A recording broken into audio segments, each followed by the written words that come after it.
الله جل شانو تقریبا 1,40,000 کم و بیش پیغمبران دنیا ته رالیږلي. دا هر پیغمبر دا د هغې قوم ته چې راغلی نو په هغې ژبه کې راغلی چې هغه قوم کومه ژبه وي. الله جل شانو داسې نه کوي چې یو قوم هغه د یوې ژبې او الله ورته داسې سړی راولېږي چې هغه مختلفه ژبه وي د هغې نه، ځکه بیا خو هغه مقصد دی، مقصد خو نه حاصلېږي. مقصد دا دی چې الله جل شانو خبره ورته ورسوي. یو قوم په انګریزۍ نه پوهېږي، یو پیغمبر په انګریزۍ کې راغی. دومره ډېر پیغمبران راغلي دي، الله جل شانو هر قوم ته په خپله ژبه کې وما ارسلنا من رسول الا بلسان قومه. الله قرآن کې فرمایي چېرته یو پیغمبر ما نه دی لیږلی مګر د هغې چې کومه ژبه وه په هغې کې مې ورته لیږلی دی. زموږ والد صاحب به کله ناکله وي یو خبره به یې ذکر کړي، وایي دا پښتانه نه دي، وایي دا ډېر پخوانی قوم دی. امیر صاحب پښتانه ډېر پخوانی قوم دی، وایي د پښتنو ته ځان له یو پیغمبر راغلی، وایي د هغه ګلزار نوم علیه السلام. هغه به دا ذکر کولی. ما ته اوسه پورې چېرته کتاب کې میلاو نه شوه چې داسې یو پیغمبر هم شته چېرته. انکار هم نه شو کولی، خو لا پته راته نشته ځکه د یو پیغمبر نه انکار کول داسې لکه ټولو پیغمبرانو نه چې د انکار و.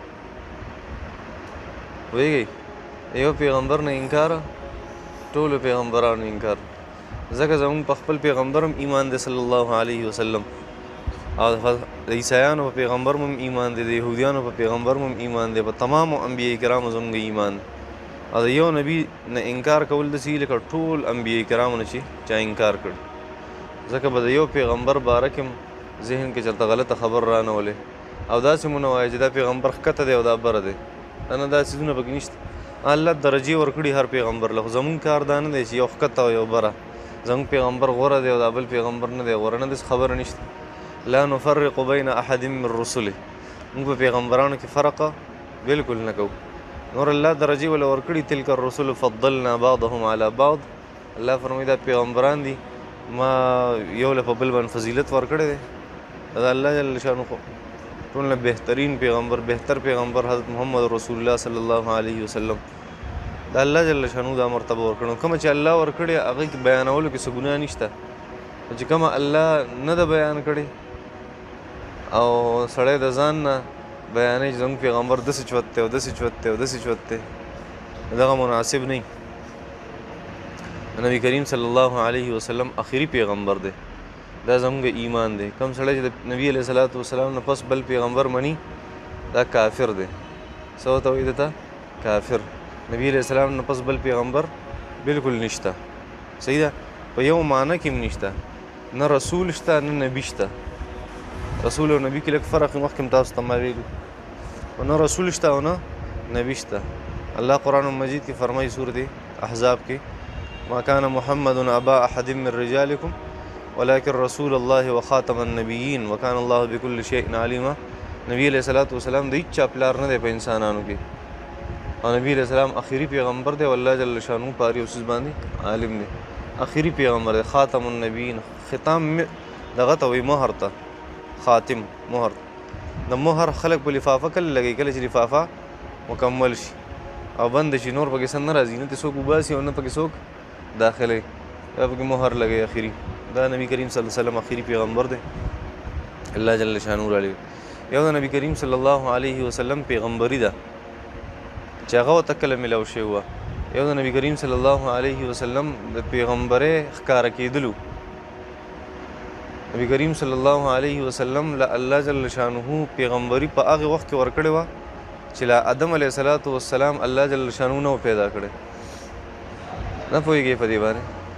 الله جل شانه نبی علیه الصلاة والسلام له په هغې وخت کې پیغمبري ورکړې وه کله چې الله جل شانو د حضرت آدم علیه السلام جسم جوړ کړو. بیا پیغمبر په خپلو لاسو الله جل شانو جوړ آدم علیه السلام د هغه جسم لا روح یې پکې نه و اچولی. د دې نه مخکې الله جل شانو نبي علیه السلام ته پیغمبري ورکړه. نبی علیه الصلاة والسلام خو د آدم علیه الصلاة والسلام په اولاد کې و. نبی علیه الصلاة والسلام خو د آدم علیه السلام په اولاد کې و، خو هلته چې دا نبوت میلاو شوی و که نه، د هغه روح ته میلاو شوی د نبي علیه السلام. دا انسان د پیدایش نه مخکې الله جل شانه 50,000 څه د پاسه 50,000 کاله مخکې الله جل شانه د انسان د پیدایش نه مخکې د هغه روح پیدا کړي. دا روحونه الله جل شانه ټول په یو ځای باندې پیدا کړي.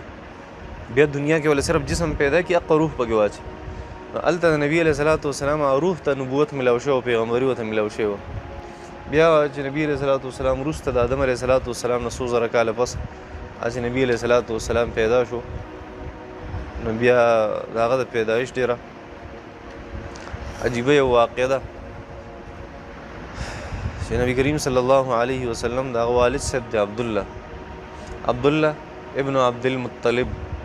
دا د نبي کریم صلی الله علیه وسلم والد صاحب عبدالله ډېر زیات ښایسته و ځکه عبدالمطلب ډېر ښایسته و. دا یې کشر زوی و نو ډېر زیات پې مین و پلار ټول پې مین و په ټول خاندان کې انتهایي نیازبین و او په 18 کاله عمر کې واده کړی و. د مدینې منورې د یو خاندان د هغې زنانه یې کړې وه بنو نجارو تقریبا د هغې یو زنانه وه آمنه بنت وهب د هغې سره یې واده کړی و. د نبي علیه صلات وسلام مور به دغه او 18 کاله عمر و. په دغه وخت کې نبي کریم صلی الله علیه وسلم د والد صاحب د عبدالله واده چې کړی و د 18 سال په عمر کې یې واده کړی. بیا چې نبي کریم صلی الله علیه وسلم هغه د مور خېټې ته راغی 2 میاشتې وشوې د مور په خېټه کې والد صاحب یې وفات شو. اصل کې دی دا ښځه خاوند تلي و تجارت له شام ته تجارت له تلي و که نه شام ته. نو مدینه منوره هغه د شام په لاره کې راځي. د مکې مکرمې خلک چې به مدینې منورې ته تله شام ته به تله نو په منځ کې مدینه منوره راتله داسې به تله که نه. دا مکه مکرمه ده فرض که ده همداسې به راتله دې ته شام ته چې به راتله دلته منځ کې مدینه منوره راتله داسې طریقې سره. نو خامخا لار د مکې مکرمې والا او د شام والا لار په چا وه په مدینې منوره او په مدینه منوره کې د نبي کریم صلی الله علیه وسلم د ماماګانو کور حضرت آمینه د مدینې وه که نه اوس مودي هلته د نبي کریم صلی الله علیه وسلم ماماګانو واپسې کې دی راتله هلته ماماګانو کرے وخت تیر کو او بیا هلته حضرت عبدالله هغه وفات شو. نبی کریم صلی الله علیه وسلم والد صاحب نبی علیہ السلام لا پیدا نو بیا دی خو خیر راله مکې مکرمې ته. بیا نبی کریم صلی الله علیه وسلم په مکه مکرمه کې پیدا شو. د پیدایش نه پس د عربو یو طریقه وه. د هغې طریقه دا وه چې زمونږ هم تقریبا تاسو وګورئ که نه یو د بانډې خلک یو د بازار خلک.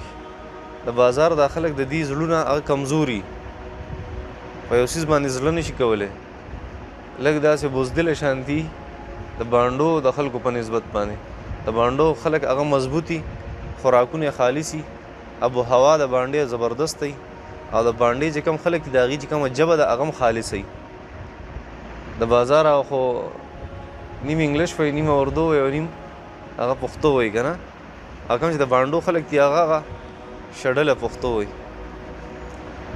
نبی کریم صلی الله علیه د عربو طریقه دا و چې کله به ماشوم پیدا شو نو هغه به د بانډې یو زنانه له ورکو وایي چې دا ساته هغې له به خرچه مرچه ورکوله هغې به ماشوم له پی هم ورکول او په بانډه کې به هغه ماشوم غټ شو چې کله به برابر شو خبرو چل به یې زده کو او زړه به یې مضبوط شو د هغې بانډې د ماشومانو په شانتې واپس به بیا خپل کلي ته راولېږو. دغه شان نبی کریم صلی الله علیه وسلم چې پیدا شو هم زنانه راغلې وي د مکې مکرمې د خوا و شانه. یو زنانه وه پکې د بنو سعد حلیمه السعدیه حضرت حلیمه چې ورته مونږ وایو هغه هم راغلې وه. هغې سره چې کومه اوښه وه ډېره زیاته کمزورې او واقعه به تاسو اورېدلي نو هغه د ټول نه وروسته راورسېده. نورو خلکو بچي هغه مالدار وو هغه ټولو زنانو چې مخکې را رسېدلي وي هغه خلکو هغه بچي ځان سره بوتلو. نبی کریم صلی الله علیه وسلم او چونکې د حضرت آمینې د هغې بچی او پلار هم نو یتیم و هغې وایي چې یتیم نو موږ له به سره کړي. نبی کریم صلی الله علیه وسلم پرورش ته څوک تیار نه و بس هغه صرف حضرت حلیمې ته پاتې شو رضی الله تعالی عنها ته. نبی کریم صلی الله علیه وسلم هغې ځان سره واغستو خپل کلي ته علاقې ته بانډې ته هغې لاړه.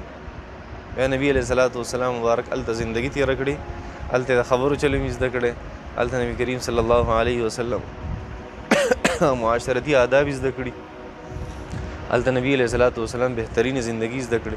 نبی علیه السلام د حضرت حلیمي بچي و، هغې سره به یې لوبې کولې، داسې بار به ورسره وتو.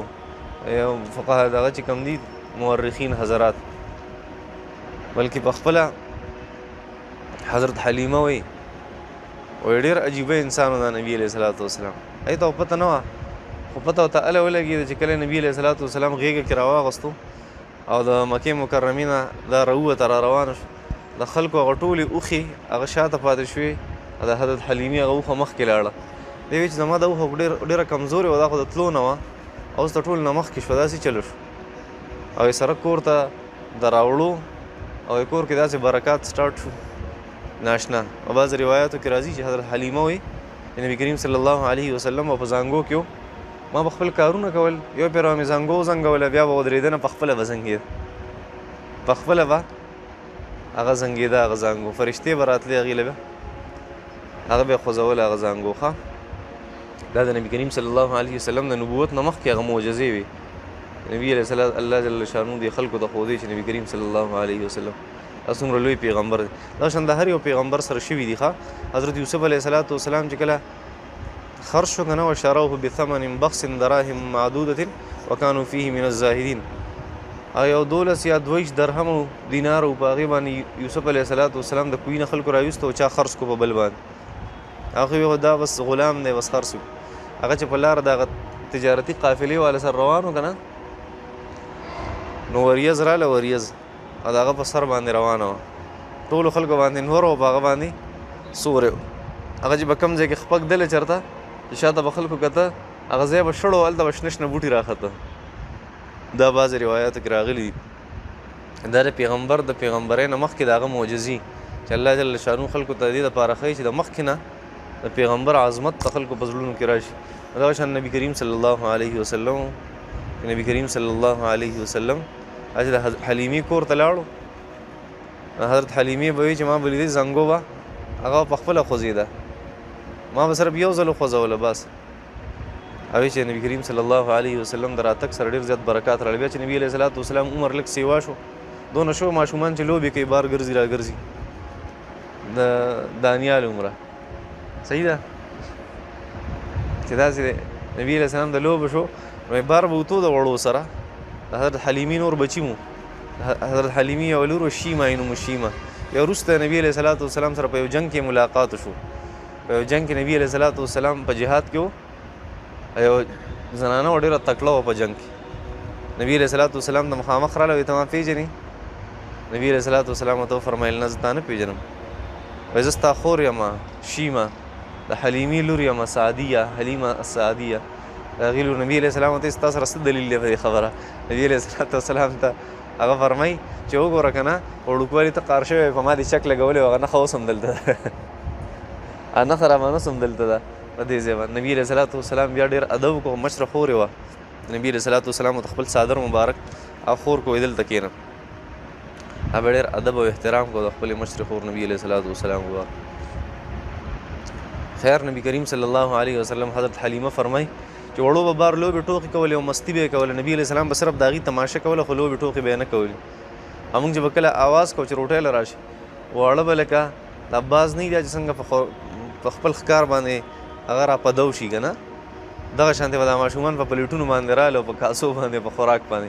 نبي علیه الصلاۃ والسلام به ښه په ارام، ښه په صبر سره، انتهایي په ښکلي انداز سره، معصوم نبي علیه الصلاۃ والسلام دونه په انداز به راغی، هلته به کېناستو چې څه به دې ورته مخې ته کېښودو هغه څیز به یې وخوړو. دا به یې نه وي چې دا خورم دا نه خورم، زما غونده کې نخرې به یې نه کولې که نه، چې دا نه خورم، دا مې خوښ دی، دا مې نه دی خوښ.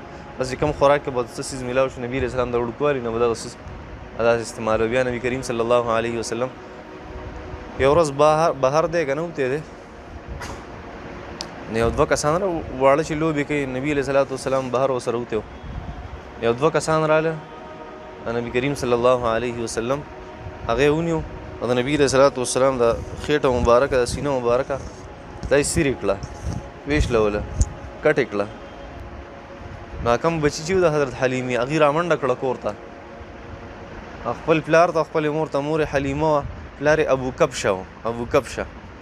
هغې ته یې ویې زموږ هغه د مکې مکرمې هغه زموږ چې کوم رور دی که نه، هغه څوک راله پته نه لګي او د هغه دا ځای سیري وایي ښه هغوی زر رامنډې کړې بار ته چې ویې کته نبي کریم صلی الله علیه وسلم رنګ مبارک تک زیړ شوی دی اتلې وې فرشتې راغلې وې اشق صدر او واقع شوې وه نبي کریم صلی الله علیه وسلم د هغه سینه مبارکه دواړو فرشتو هغه وڅیرله او بیا یې زړه د نبي کریم صلی الله علیه وسلم هغه را بهر کو هغه وینځو او بیا واپس په دغه ځای کې هغې خو د دې لپاره دنیا محبتونه د دنیا شهوتونه که هغه په ده کې چې هغه څیزونه هغه پیکه شي د دې دپاره فرشتو داسې کړې وه داسې واقع دوه درې ځل شوي دي شق الصدر والا واقع سره نبوت نه مخکې هم داسې یو واقع شوې وه نبي کریم صلی الله علیه وسلم ته فرشتې راغلې وې او فرشتو نبي علیه صلات وسلام دا زړه مبارک را بار کړ او دی ولې انځلې او صفا کړی ول روایاتو کې راځي چې دا نبي علیه صلات وسلام مبارک ته زړه چې انځلې دا زمزم په اوبو انځلې کوم اوبه باندې زمزم په اوبو باندې دا ډېرې بهترینې اوبه دي زمزم اوبه هر مرض دپاره الله جل شانه په دې کې شفا الله جل شانه اوږدلې ده بهترین څیز دی او دا چې څنګه لوږه تنده ختموي دغه شانتې لوږه هم ختموي ابوذر غفاري رضي الله تعالی عنه راغلی و د خپلې قبیلې نه په مکه مکرمه کې و وایي ما څو ورځې هلته ویستې وایي نبي علیه السلام نوم مې چاته نه شو اخیستی ایمان راوړو دپاره راغلی و څو ورځې مې وایي نوم نه شو اخیستی نبي علیه السلام چې څوک راته نقصان نه رسوي چېرته وایي زه هلته په مکه مکرمه کې وم ما به دغه اوبه څکلې څو ورځې ما تېرې کړې ما ته د خوراک ضرورت نه راغلی وایي صرف په زمزم باندې ګزاره کوله حالانکې بیا سړي تکلیف شي یو څو ورځې واوړي بیا چې خوراک نه او ساینس دا خبره ثابته کړې ده چې کم څیزونه هغه د انسان جسم دپاره هغه ضروري هغه ټول اجزا الله جل شانو هغه زمزم په اوبو کې ږدلي که هغه د تداوي دپاره دي او که تغذي دپاره دي که د غذا دپاره دي انسان خوراک او که د دوایۍ دپاره دي خو الله جل شانو په زمزم کې ږدلي خرابېږي نه داسې بهترین څیز دی نورې اوبه چې څو ورځې پاتې شي په یو ځای باندې خرابې شي دا په کلونو پرتې نه خرابېږي داسې الله جل شانو تمام اجزا پکې برابر کړي خیر نبی کریم صلی الله علیه وسلم چې مور او پلار رامنډه کړه بهر یې وکړه د حضرت حلیمه او ابو کبشه نو مور او پلار یې ځان پسې جوخ ونیو ما لکه یا بنۍ بچی څه چلو شو په تا باندې نبي علیه السلام ورته وایي ما ته هم پته نشته دوه کسان راغلي وو سپینې کپړې اغوستې وې یو بل ته وی چې هو دا هغه سړی دی بل ورته وی چې نام او دا هغه سړی دی بیا سم لولم او دا ځای رالوسي وروسته سیزې ترابار کو پته نه لګي نبي علیه السلام عمر کم و شپږو کالونو نبي علیه صلات وسلام مبارک عمر کم وایي سیزې ترابار کو پته نه لګي وایي صفای کو واپس یې په کې کېښودو نوره ما ته پته نشته څه چل شوی دی نه پېژنم نه پوهېږم چې څوک و او څه چل یې وکړو خیر هغوی ویرېده په هغه باندې چېرې دا خو ماشوم دی او پردی ماشوم دی او د یو غټ خاندان سره تعلق دی غریب دی خو اگر چې غریب دی د حضرت حلیمې یتیم زوی دی خو یو غټ خاندان یې خو دی د قریشو خاندان دی نبی کریم صلی الله علیه وسلم یې واپس راوست شپږ کاله عمر و نبی کریم صلی الله علیه وسلم چې مور ځان سره په مخه کو وایي زه چې ځو ستا د پلار قبر دی په مدینه منوره کې پلار یې هلته وفات شو که نه تاسو ته ما وختي وي تجارتي قافله چې راتله په هغې کې بیا مدینه منوره کې وفات شو حضرت عبدالله وایي راځه د خپل بابا قبر له دې بوځمه چې هغه ویني ته بلد شي د هغې سره د هغه ځای سره خپل ماماګان ویني خپلو ماماګانو خواله نبي کریم صلی الله علیه وسلم مور بوتلو او بیا نبی کریم صلی الله علیه وسلم او مور یې څه ورځې ویستې بیا واپس راتله د مدینې او د مکې مکرمې په منځ کې یو علاقه د هغې ته جحفه وایي جحفه د جحفې نه تقریبا 30 کیلومتر لرې یو ځای دی هغې ته ابوا وایي ابوا نبی کریم صلی الله علیه وسلم مور مبارکه هغه دغلته بیماره شو تکلیف ورته شروع شو هغه مرګ ورته نږدې راغی نبی کریم صلی الله علیه وسلم دا ګوره دا الله جل شانو د شپږ کاله عمر کې الله جل شانو ته مور علي او لا د 2 میاشتو دی چې پلار یې وفات کېږي د مور په خېټه کې دی د دې څه مطلب دی د دې مطلب دا دی چې وروسته امت چېرته دا ونه وایي چې په ما تکلیف راغی د دې دا مطلب چې پیغمبر خو مزې کړي وي صلی الله علیه وسلم په موږ باندې دا تکلیف راغی نبي علیه السلام خېټه پورې کاڼي وتړل یو امتي دې ثابت کړي چې ما اوسه پورې د لوږې د لاسه په خېټه پسې کاڼي تړلي څوک ویلی شي ما په خیال په تاریخ کې صحابو نه علاوه داسې څوک خلک نه دي تېر شوي چې هغوی وایي چې د لوږې د لاسه ما په خېټه پسې کاڼي تړلي نبي علیه السلام لوږې برداشت کړي تندې برداشت کړي غربت برداشت کو، د مور جدایي برداشت کړه په دونه عمر کې، د پلار جدایي برداشت کړه سره پلار لیدلی نو. دا د دې لپاره چې امت دا ګیله ونه کړي چې ما سره پیسې نشته، امت دا ګیله ونه کړي چې یاره زه غریب یم، امت دا ګیله ونه کړي چې یاره ما خو یو ټایم ونه خوړه، امت دا خبره ونه کړي چېرته یاره زما مور نشته او زما پلار نشته. نه نه دا قیصه نه. بس نبی کریم صلی الله علیه وسلم واپسې کې چې راتلل دغه د ابوا دا کم مقام دی په دی کې نبی کریم صلی الله علیه وسلم مور ته تکلیف شروع شو. نبی کریم صلی الله علیه وسلم سره خپله یو بله مور د نبی علیه صلات وسلم رضایي مور وه ام ایمن. نبی کریم صلی الله علیه وسلم د نیکه د عبدالمطلب صاحب د هغه وینځه وه ام ایمن. ام ایمن وه د پلارې وه د عبدالله صاحب د هغې یوه وینځه وه ام ایمن. نبي علیه صلات وسلام له پی ورکړو او نبي علیه صلات وسلام یې بیا ډېر ښه پرورش کړو حضرت آمینې رضی الله تعالی عنها نه پس هغې ته تکلیف راغی هلته. نبی کریم صلی الله علیه وسلم ام ایمن وایي نبي علیه صلات وسلام عمر کم و، ډېر تکلیف و نبي علیه صلات وسلام ته، ځکه هغه ځای داسې و که په مدینه کې وفات شوی وه، په مدینه کې مدینه منوره نو ماماګانو بیا خیال ساتلی دی د نبي علیه صلات وسلام، او که چېرته په مکه کې وفات شوی وه د نبي علیه صلات وسلام ترونو به خیال ساتلی دی. او په داسې ځای کې وفات شو چې هلته د انسان نه د حیوانانو هم پته نه لګېده، مرغۍ هم نه وي هلته، نه هلته د خوراک څه نه هلته د څښاک څه. نبی کریم صلی الله علیه وسلم شپږ کاله په عمر کې نبی علیه صلات وسلام خپلې مور ته ناست دی او مور نه تاویږي را تاویږي، مور ته وایي تا باندې څه چل دی مور جانې؟ هغه ورته وایي بچیه ما ته هېڅ پته نشته، یو مسله ده، هغه مسله دا ده چې کل حی میت و کل جدید بال، هر یو نوی څیز هغه زړیږي او هر یو ژوندی څیز هغه به مري، هر یو نوی څیز هغه به زړیږي، هر یو ژوندی څیز هغه به مري. و انی ولدت طهره، او ما له الله داسې یو بچی راکړی دی چې هغه په کائنات کې ډېر یو پاکوالی خوښوي، پاکوالی به خورئ، داسې والله جل شانه له پاک بچی راکړی. دا تکلیف ورته او هغه هلته وفات شو.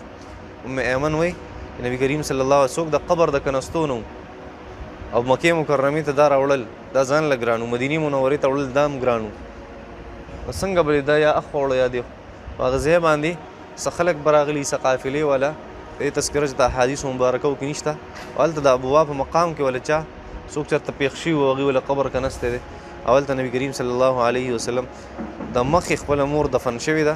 نبي علیه صلات وسلام دا ټول دا منظر لیدلی دی شپږ کاله په عمر کې.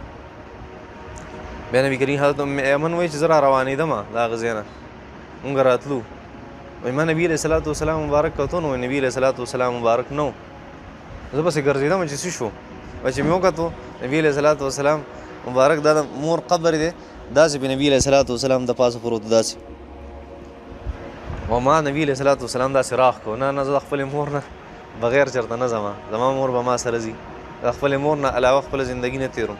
خیر ما نبي علیه صلات وسلام ځان سره راواغستو، په خپل اوښه باندې مې ځان سره کېنو، وایي چې نبي کریم صلی الله علیه وسلم په دې ټوله لاره باندې کم فریاد کړی دی الله جل شانو ته، کومه شکوې کړې ده الله جل شانو نه، وایي زما زړه زما غونته کې سخت زنانه زړه یم هغه نرم کړو نبي علیه صلات نبي علیه صلات وسلام وفرمیل ای زما مور جانې زما پلار نه و ته زما پلار هم وي، ته زما مور هم وي، زما ملګري نه و ته زما ملګری هم وي، زما پرورش والا څوک نه و ته زما پرورش کوونکي وي، بس ته ما نه لاړې زه به زندګي د چا سره تېروم. دا نبي کریم صلی الله علیه وسلم په ټول لاره باندې ماشوم و که نه بیا شپږ کاله عمر د ماشوم څه چې پلار هم نه وي او مور هم لاړه شي بیا څنګه حالت په انسان باندې تېرېږي. نبي کریم صلی الله علیه خیر نبي علیه صلات وسلام مبارک هغه بیا راورسېدو، بیا زندګي تېروله. نبي علیه صلات وسلام نیکه و بیا عبدالمطلب صاحب هغه به ډېر خیال ساتو، انتهایي بهترین پرورش انتهایي محبت یې و د نبي علیه صلات وسلام سره. بیا د هغه د وفات تقریبا چې 8 کالو ته نبي علیه السلام ورسېدو هغه وفات شو. یا د هغې نه پس حضرت ابو طالب صاحب هغه د نبي علیه صلات وسلام پرورش کو، نبی کریم صلی الله داسې بهترین پرورش د نبي علیه صلات وسلام کړو او داسې مضبوط ولاړو د نبی کریم صلی الله علیه وسلم سره چې دونه مرسته د نبي علیه صلات وسلام چا هم نه ده کړې کوم چې حضرت ابوبکر صدیق صاحب کړی او کومه چې حضرت ابو طالب صاحب کړی. ابو طالب صاحب غیر مسلمه مشرک، یو ورځ یو کتاب کې مې لیده سار ناسو مطالعه مې کوله، وایي چې د منځونه خو وروسته فرض شوي، د د دې مونځ نه مخکې به نبي علیه صلات وسلام څه کول؟ مونځونه خو هله فرض شو چې نبي علیه السلام اسمانونو ته کله لاړو او سفر یې وشو، الله جل شانو ته 50 مونځونه حواله کړه.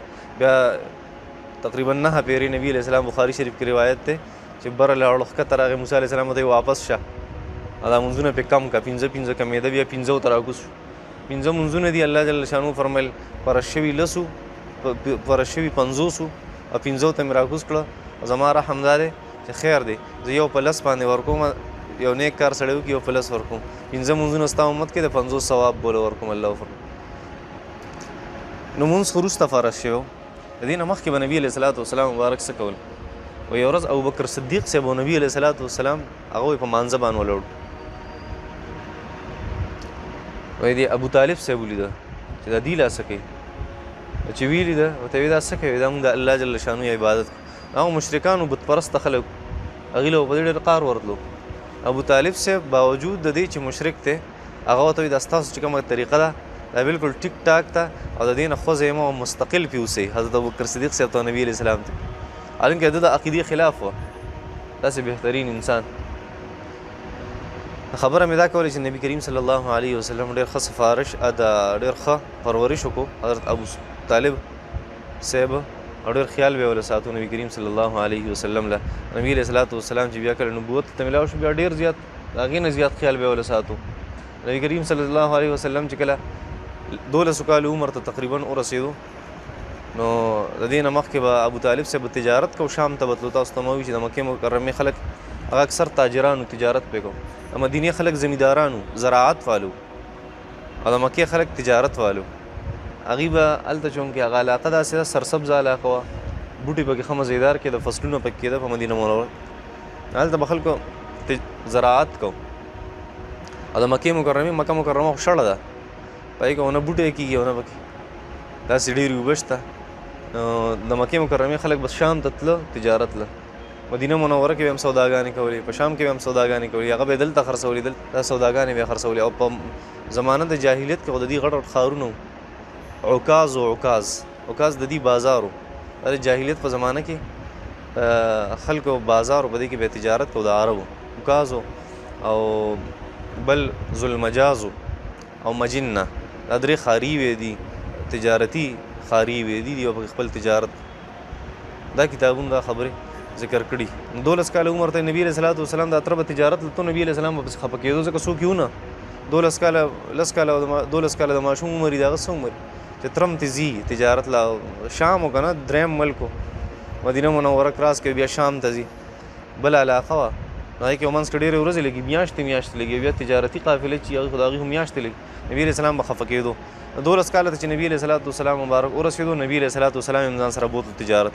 د مکې مکرمې خلک په تجارت کې ډېر زیات تکړه وو.